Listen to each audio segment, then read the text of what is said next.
I like raid weapons, you like raid weapons. Let's go over an easy method on how to farm raid weapons, or more specifically, how to farm these Spoils of Conquest tokens. You get these tokens for completing each repeat encounter in the Deepstone Crypt raid. If you have enough of these, you can directly buy whatever raid weapon you like, directly from the final chest after killing Taniks. Pretty good deal too, only 20 per gun. So let's talk farming Spoils of Conquest tokens. Obviously you should get the 2 hidden chest drops each week, ideally on 3 characters. I shouldn't really say hidden, one of the chests is right out in the open. But yeah, 2 chests per week for each of your 3 characters, that's already 60 tokens per week right there. Of course, we want more though, and as I mentioned, for each repeat completion of a Deepstone Crypt raid encounter, you will get 5 tokens. Now in theory you could just do the entire raid, start to finish, but why do that when you can instead just repeatedly farm one very short encounter in the raid over and over and over. That way you're getting a bunch of conquest tokens repeatedly for very quick work. And that's what we're going over today. The encounter my team decided to farm on repeat was the very first encounter, the security room, where you have to identify and destroy 6 fuses. You could do any encounter your team feels is really easy or quick.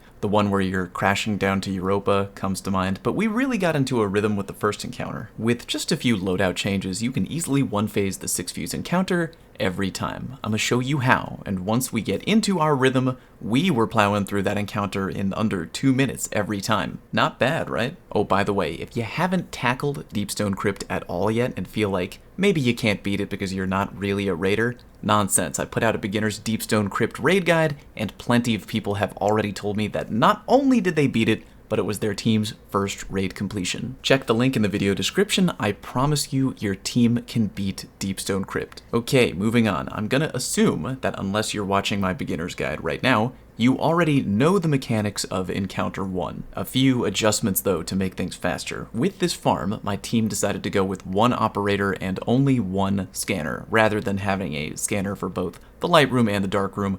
We're just going to go with 1 scanner who will move between both rooms. The other adjustment that some players may need to rewire their brain for, each room is going to have their own designated DPS team. I know some folks right now are used to running back and forth between light and dark room to shoot whatever fuse gets called out by the scanner downstairs. Take it from me, with the right weapon and loadout, we don't need to do none of that. I'm gonna sit my lazy butt in 1 room and DPS my fuses when they get called out. No moving required. So the right weapon, in case you were wondering, for me is the Xenophage. If you still don't have that weapon, man, you really gotta get on that. It's pretty good, if you didn't know. Also perfect for farming Encounter 1. We learned that all you really need are 2 people in each room in a Well of Radiance with the Xenophage. Sure, you can roll with a Titan Bubble if you want, but we didn't really need the extra 5% damage output, and Well of Radiance helps keep you alive better from annoying explodey shanks. Quick final DPS tip before getting into a recap of the encounter.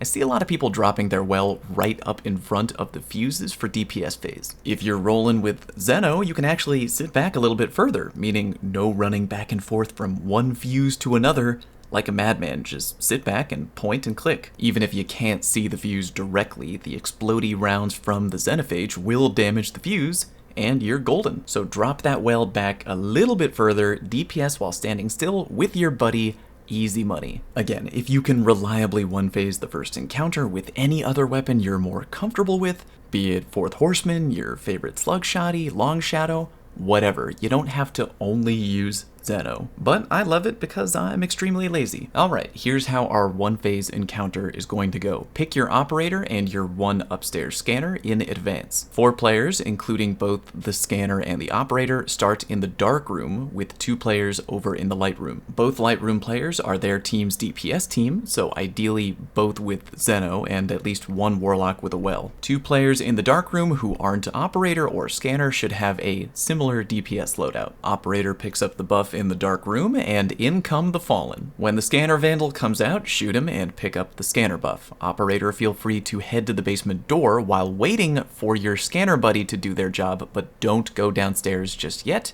hang out for now. Meanwhile, Scanner, still in the dark room. Look through the floor windows as you do to find the 2 dark room callouts. Keep them in your head for now. When you got those 2 dark callouts, head to the back door and meet your operator buddy there. Operator, open the back door, but again, don't go downstairs yet. For now, you're just being polite and opening the door for your Scanner buddy, who is now going to run into the light room and get the 2 light room callouts. Operator, you can either wait for your Scanner buddy to get all 4 callouts before heading down, or when they head into the light room, you can head down and begin shooting the 2 dark room basement panels, then the 2 light room panels as you get them. Your preference for when you want to run into the basement. Remember, you are on a 1-minute timer, and don't want the basement to blow up on you, but keep in mind that timer only begins when you head down into the basement. So Scanner should now have given all 4 callouts, 2 from dark, 2 from light. Operator should be shooting those 4 panels in the basement, and now it's about DPS time. Operator, dunk the augment into the terminal. Someone upstairs from either of the DPS teams, doesn't matter who,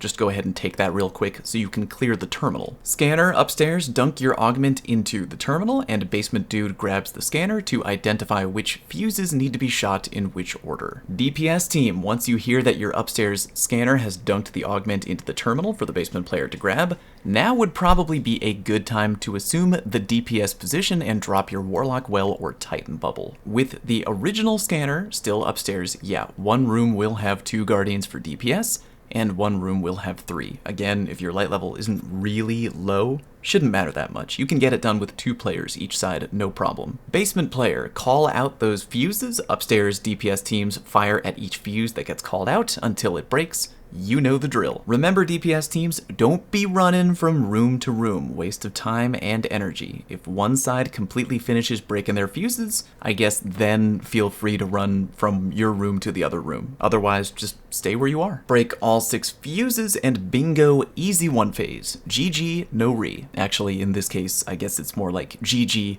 many re, because ideally, before doing this farm, have 1 member of your fire team, doesn't matter who, save a checkpoint for the first encounter on a different character. Then, every time you beat the encounter, have your buddy hop on over to their other character, the one with the checkpoint, load it up, have the rest of the fire team hop on in, then wait for your buddy to swap from their checkpoint character to their farm character, then run the encounter back, rinse and repeat. Save the checkpoint, load the checkpoint, farm the checkpoint. Again, we were doing this encounter pretty smoothly in under 2 minutes on routine, and every repeat completion, 5 Conquest tokens. Do it the way I showed you, you'll be rolling in tokens in no time with this farm, and hopefully you'll be able to get that God Roll raid weapon you've been chasing. If you found today's video helpful, let me know by clicking like. And of course, don't forget to click subscribe and help me with my oh so humble goal of one day becoming the sole ruler of the entire planet. Thank you very much for watching, and I'll see you next time.